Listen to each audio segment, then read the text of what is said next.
Saat itu ia sempat dinyatakan sembuh setelah menjalani operasi pengangkatan ginjal di Singapura. Namun kini ia harus kembali berjuang melawannya dengan kondisi yang jauh lebih rumit sebab sel kanker telanjur menyebar ke beberapa titik di tubuhnya.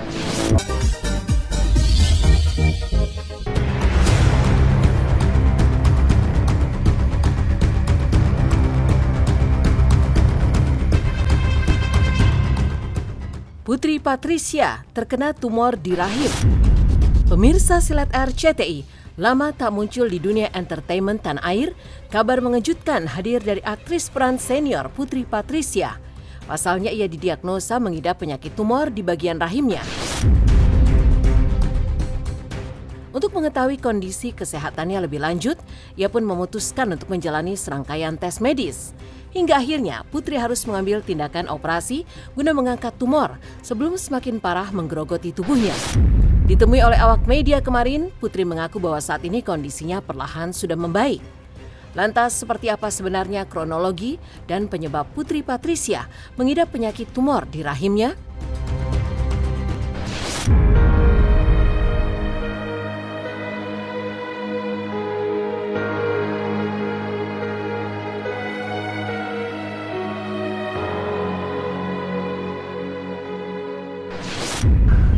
Hai teman-teman, apa kabar?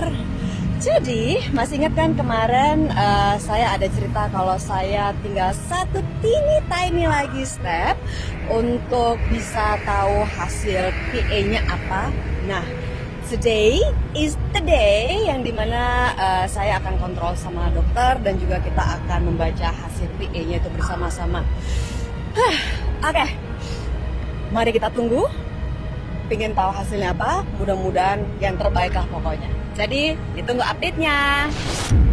Jadi kita mau baca hasil PA-nya sekarang sama dokter Yuri. Gimana dok?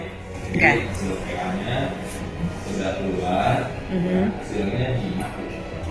Aduh, enggak. Oh, enggak. Ini kalau baca.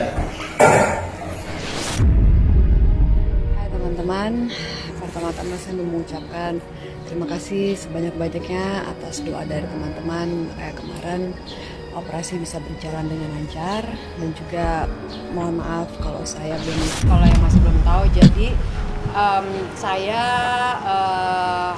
di bulan Agustus kemarin medical check up yang sebenarnya sih bisa dibilang rutin ya.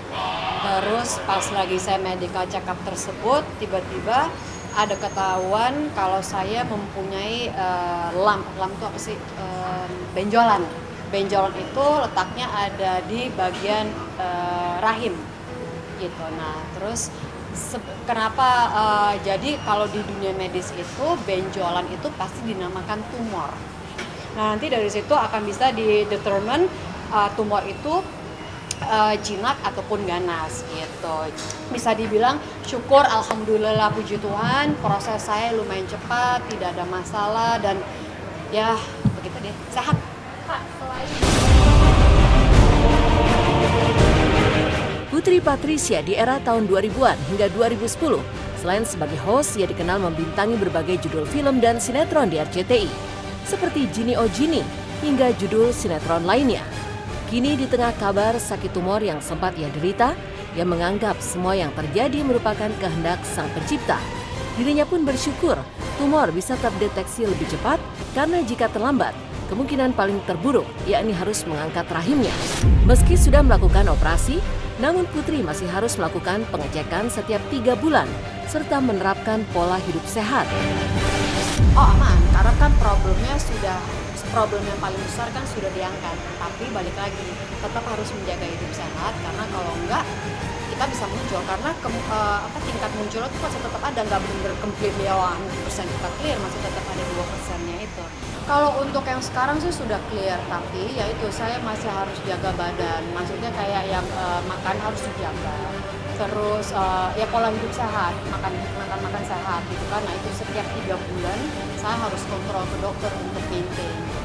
Saya sih nggak akan bilang ini cobaan ya, saya melihat ini sebagai suatu hadiah dari Tuhan yang justru ya ini kayak kado Natal ya kan, karena kan sebelum Natal gue udah sehat gitu kan, jadi ini sebuah hadiah gitu. Jadi Saya tuh selalu kalau misalnya kayak mengalami sesuatu, gimana cara untuk memutarbalikkan pikiran. Jadi jangan dianggap itu sebagai sesuatu yang negatif, tapi anggap ini sebagai sesuatu yang positif gitu. Karena bagaimanapun juga kalau kita positif, mentally, psychologically itu pasti akan pengaruh gitu. Jadi ini bukan cobaan.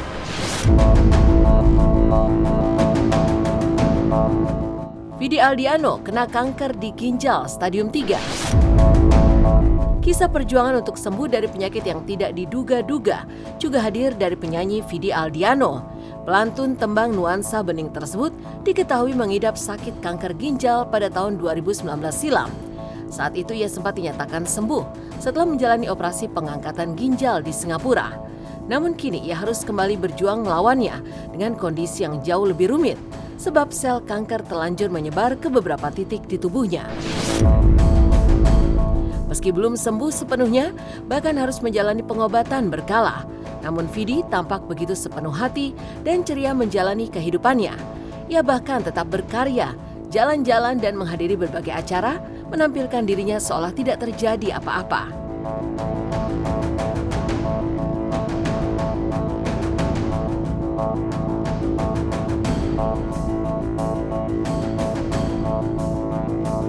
Karena gue medical check up, dan di medical check up itu gue kayak di USG satu perut gue, itu kelihatan bahwa gue ada lump di ginjal gue, dan ternyata setelah penyelidikan lebih menyeluruh lagi, di situ gue tahu gue ada cancer di sana.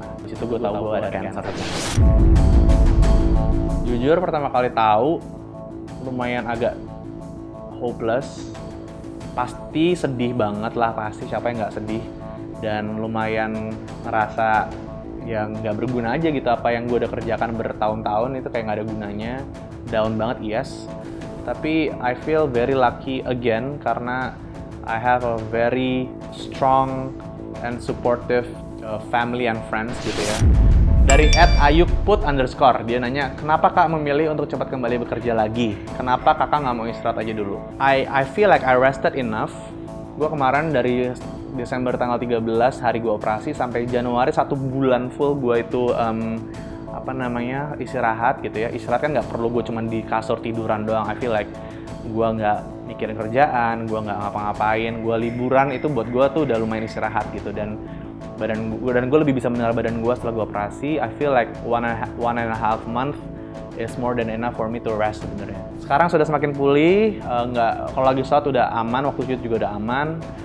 Gue kemarin udah mencoba untuk pertama kalinya untuk olahraga, nge-gym, walaupun masih gerakan-gerakan minor, gerakan aktivasi otot-otot yang mungkin udah tertidur selama 2 bulan ini. Gue kalau masalah penyakit tuh agak lumayan lebay gitu, jadi kalau sakit dikit tuh gue emang langsung mau ketemu dokter, nggak gue dokter Google atau kayak gue asumsi sendiri di kepala. Jadi gue emang langsung check up di Singapura, temuin dokter gue yang biasa, dan hasilnya ternyata itu gue mempunyai sebuah ujian di ginjal kiri gue tadi.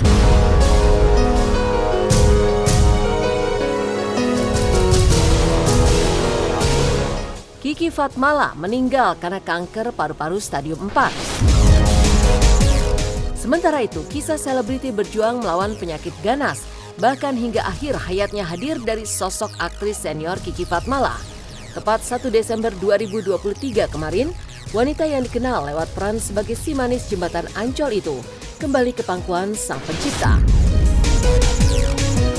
Mendiang meninggal dunia karena komplikasi kanker paru stadium 4 yang ia derita dan sampai menyebar ke otak. Sempat berjuang selama 2 tahun bolak-balik Jakarta Singapura, sempat pula dinyatakan kankernya dalam fase tidur. Namun akhirnya takdir berkata lain, ia menghembuskan nafas terakhir di kediamannya. Dipayungi duka kesedihan, keluarga kemudian menggelar prosesi pemakaman secara tertutup di San Diego Hills, Karawang pada Sabtu 2 Desember 2023. Hanya dihadiri oleh keluarga dekat serta kerabat, mereka mengantarkan Kiki ke tempat peristirahatan terakhirnya. Terus akhirnya setelah 6 kali kita harus berangkat ke Singapura untuk cek dengan dokter yang sama yang kasih kita obat. Di sana dilakukan PET scan dan MRI otaknya. Ternyata ya bersyukur sekali hasilnya bagus. Di MRI otaknya nggak naik ke otak, kansernya nggak lari ke otak, karena yang paling dekat dari paru-paru kan di tulang belakang dengan otak. 5 minggu ke belakangnya dia udah down, dan minggu ini dia masuk ke koma. Lepas itu hari ini jam 5 pagi dia meninggal. Di rumah. Dia sudah berjuang 2 tahun, jadi kita sudah tahu, tapi 1 bulan terakhir sudah cukup, dia merasa cukup. Terima kasih semua. Permintaan Kiki yang terakhir, dia nggak mau dirawat di rumah sakit lagi, dia mau tinggalnya di rumah sampai akhirnya. So, kami ambil keputusan nggak rawat di rumah sakit dan rawatnya di rumah sampai akhirnya. Kalau minggu pertama masih sadar, minggu terakhir udah nggak sadar, udah masuk ke koma.